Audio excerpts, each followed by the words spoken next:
my speech in Tulsa. Wow, okay. This is a completely different speech. I'm Kennedy Cobble, and I'm 22. I was diagnosed with osteosarcoma when I was 14. I went through rounds of chemo until I had the surgery that would remove my tumor in New York City, June 2006. This surgery took 25 hours, over 2 days, and there was a great possibility that I wouldn't actually survive it. However, without this surgery, I would have died. I successfully made it through the surgery, but with some major complications. My tailbone, part of my pelvis, the lower half of my spine were removed and replaced with titanium rods, screws, and bolts. I was bed bound for 6 weeks and then spent 6 months in a wheelchair. I also resumed my chemo and did 7 weeks of radiation. When I finally finished my treatment, I started rigorous physical therapy to learn how to walk again. However, in August 2007, I found out that I had had a relapse in my lung. I had the lower half of my right lung removed, only to find out that it had come back in my pulmonary artery 2 months later. This resulted in me having to have the rest of my right lung removed.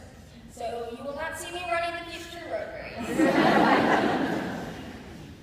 If my cancer came back again in the left lung, there would be a high chance that I would not survive. We found an amazing doctor who put me on an experimental treatment. And since then, I have not had a relapse in my lung.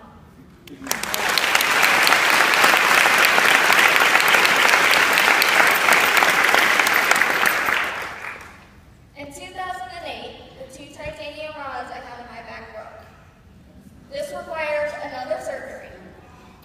That fall, I was diagnosed with osteo for the 4th time. Only this time, it was in my tibia. I now had to go through the entire protocol again, along with another surgery, to get a titanium rod in part of my tibia and femur.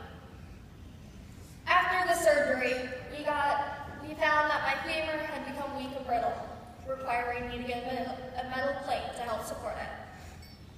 The rods in my back broke once more in 2012. My surgeon ordered new rods that were thicker and stronger, and he put 6 in my back. My mother is a single mom. She is the one who took me to every appointment. She was the one who watched me go into every surgery and pray that everything would be okay. My mother did the majority of everything medical with me. She has never once left my side. She has never once let me go through this alone. My mother did it all. She has spent the same amount of nights in the hospital as me. When we came home in between hospital stays, she became my nurse. While my mother was doing all this for me, she was also raising my sister, managing our household, and making dinner each night. The definition of a hero is a person who is admired or idolized for courage, outstanding achievements, or noble qualities. I am often called a hero, and I guess you could classify me as one, but my mother is just as much one, if not more. I think the term quiet heroes fits mothers and fathers extremely well. They are the heroes who perform heroic acts with little to none recognition. My hopes and dreams are pretty simple. I hope to move on in my life, to live the life I have always wanted. I also hope to raise as much awareness as possible for pediatric cancer, so that we may one day find a cure. You all can see that I'm not an athlete, but at one point I was a tennis player. However, I am part of a team. It's not a team that runs around chasing a ball, but a team that chases a cure. A team that includes all the kids you've heard from today and our hero moms and families. Our team also includes our friends who did not survive cancer. All 5 of us have suffered the loss of friends. Those kids can't stand here today and tell you why their moms are heroes. So let us speak for them. You, quiet heroes, moms of angels.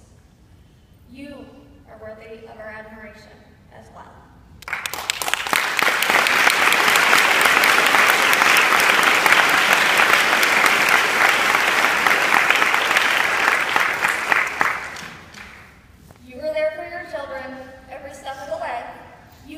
them in the best way. You did everything humanly possible for your kids. On behalf of your children, thank you.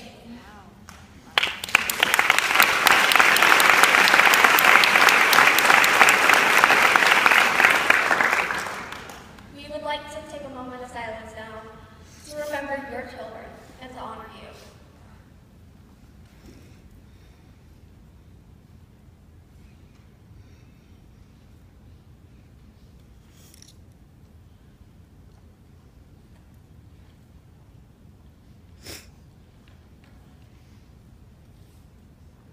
All of you today are part of our team. The team that is chasing a cure. I am living proof of what a team can do. Family, friends, communities, my doctors, and perfect strangers have been my teammates, have made what I needed happen. That's what teammates do for each other. I fought hard, and so did they. So, together today, why don't we all commit